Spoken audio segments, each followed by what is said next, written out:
Road ప్రమాదంలో గాయపడ్డ ఓ వ్యక్తి చికిత్స పొందుతూ మృతి చెందాడు. ఈ ఘటన సంగారెడ్డి జిల్లాలో చోటు చేసుకుంది. వైద్య నిర్లక్ష్యం వల్లే చనిపోయినట్టు కుటుంబ సభ్యులు ఆరోపిస్తున్నారు. నర్సాపూర్కు చెందిన సంతోష్ కుమార్ రోడ్డు ప్రమాదంలో గాయపడ్డారు. కుటుంబ సభ్యులు సంగారెడ్డిలో ఎంఎన్ఆర్ ఆసుపత్రికి తీసుకురాగా చికిత్స పొందుతూ చనిపోయాడు.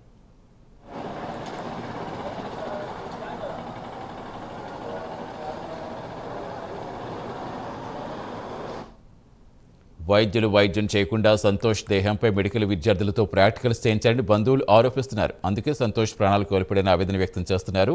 20 ఏళ్లుగా ఎంఎన్ఆర్లో ఉద్యోగిగా పనిచేస్తున్నట్టు తెలిపారు. వైద్య నిర్లక్ష్యంతో సంతోష్ కుమార్ మృతి చెందాడు. కుటుంబ సభ్యులు బంధువులు ఆందోళన వ్యక్తం చేస్తున్నారు. తమకు న్యాయం చేయాలని సంతోష్ కుటుంబ సభ్యులు ఎంఎన్ఆర్ ఆసుపత్రి ముందు ఆందోళనకు దిగారు.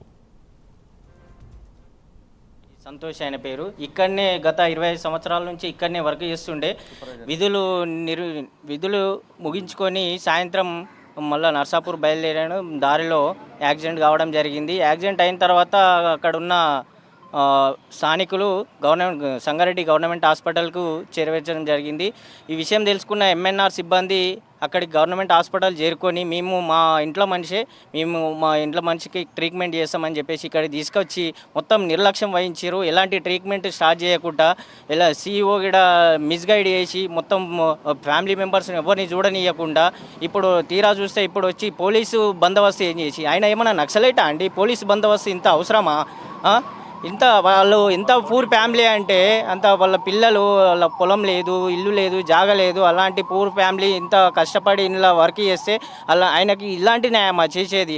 అందులో పనిచేసే సిబ్బందికే ఇట్లా జరిగితే వేరే ప్రజలకు, సామాన్య ప్రజలకు ఏ విధంగా న్యాయం జరుగుతుంది అని చెప్పేసి ఎలాగైనా కానీ ఈయనకు న్యాయం చేయవలసిందిగా మీడియా ముఖంగా తెలియజేస్తున్నాం. ఏ విధంగా ఇలాగైతే ఆడదాకా కొట్లాడడానికి సిద్ధంగా ఉన్నాం. గ్రామ ప్రజలము, స్థానికులము, వాళ్ళ ఫ్రెండ్స్ అందరం కూడా ఏడాక న్యాయం జరిగే వరకు పోరాడుతూ ఉంటాం. మొన్న గురువారం రోజు సాయంత్రం మా ఫ్రెండ్కి యాక్సిడెంట్ అయింది. ఇందులోనే 25 సంవత్సరాల నుంచి పనిచేస్తున్నాడు. అంబులెన్స్ 108 వచ్చేసి గవర్నమెంట్ హాస్పిటల్ తీసుకపోతే ఇక్కడ ఉన్న హాస్పిటల్ నుంచి యాజమాన్యం అక్కడికి గవర్నమెంట్ హాస్పిటల్కి వచ్చేసి మేము 100కు 200% అష్యూర్ ఇస్తున్నాము, మీకు గ్యారంటీ ఇస్తున్నాము, కంపల్సరీ మా హాస్పిటల్ తీసుకురండి, మేము ఖచ్చితంగా మా ఇంటి మనుషులకు ఇళ్ళనే పనిచేసాను కాబట్టి మా ఇంటి మనిషి లెక్క చూసుకుంటామని తీసుకొచ్చారు. రాత్రి 9:30, 10 గంటలకు ఇక్కడికి తీసుకొస్తే పొద్దున 10 గంటల వరకు కూడా ఓన్లీ స్టూడెంట్లను తీసుకొచ్చుకుంటా ఓన్లీ వాళ్ళకి చెప్పడం మాత్రమే జరిగింది తప్ప ఎలాంటి తీసుకోలేదు. ఎలాంటి ట్రీట్మెంట్ మాత్రం ఏం చేయలేదు.